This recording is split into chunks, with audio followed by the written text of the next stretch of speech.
যতবার সংশোধন হয়েছে, পরবর্তীতে আবার যারা এসেছে তারা তাদের মতো সংশোধন করে নিয়েছে। এই সংস্কার করবার জন্য ছিল গণভোটের প্রয়োজন, 18 কোটি মানুষের রায়ের প্রয়োজন ছিল। এই 18 কোটি মানুষ, 71% মানুষ সেদিন গণভোটের পক্ষে রায় দিয়েছিল। আজকে সেই গণভোটের রায় যদি বাস্তবায়ন হতো, আমাদেরকে রাজপথে এসে আবার মিছিল মিটিং সমাবেশ প্রয়োজন ছিল না। সংগ্রামী ভাইরা, আজকে একজন জাতীয় সংসদের এমপি হিসেবে বলতে চাই, বাংলাদেশে দুর্নীতি বন্ধ হয়নি। আপনি যেখানে যাবেন সেখানেই দুর্নীতি। বাংলাদেশের দলীয়করণ বন্ধ হয়নি। বাংলাদেশের বিশ্ববিদ্যালয়, প্রশাসন, সিভিল সোসাইটি, জেলা পরিষদ, আপনি যেখানে যাবেন অতীতের দলীয়করণের সকল রেকর্ড ভঙ্গ করেছে এই সরকার। চাঁদাবাজি বন্ধ হয়নি, সুশাসন প্রতিষ্ঠিত হয়নি। আজকে দেশে বিদ্যুতের দাম বৃদ্ধি করে নিত্য প্রয়োজনীয় সকল দ্রব্যের দাম বৃদ্ধি করা হয়েছে। জনগণের প্রায় ক্ষমতার বাইরে চলে গিয়েছে।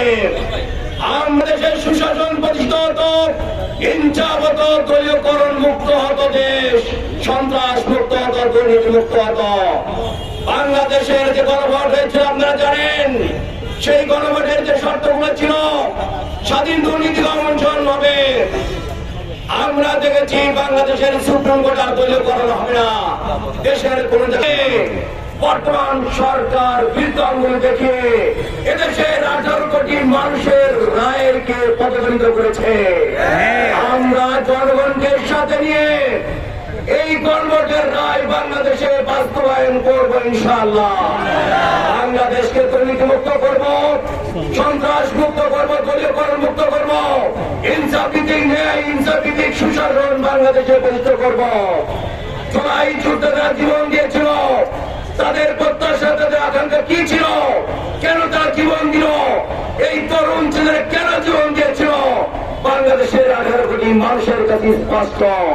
তাদের জীবন দেওয়ার সার্থকতা তখনই আসবে যখন গণভোটের রায় বাস্তবায়ন হবে বাংলাদেশে। আসল সংগ্রামী জনতা, আমরা জামাত ইসলামীর জন্য আন্দোলন করছি না, আমরা বাংলাদেশের 18 কোটি মানুষের মুক্তির জন্য আন্দোলন করছি। আজকে আবার একটি ফ্যাসিবাদী যে সরকার প্রতিষ্ঠা হয়েছে, তাদের চরিত্র আজকে আবার সে আওয়ামী ফ্যাসিবাদের রূপ ধারণ করেছে। আমরা বাংলাদেশকে ফ্যাসিবাদ চাই, দুর্নীতি মুক্ত করতে চাই, দলীয়করণ মুক্ত চাই, আমরা সুশাসন প্রতিষ্ঠা করতে চাই, দেশের মানুষের মুক্তি চাই।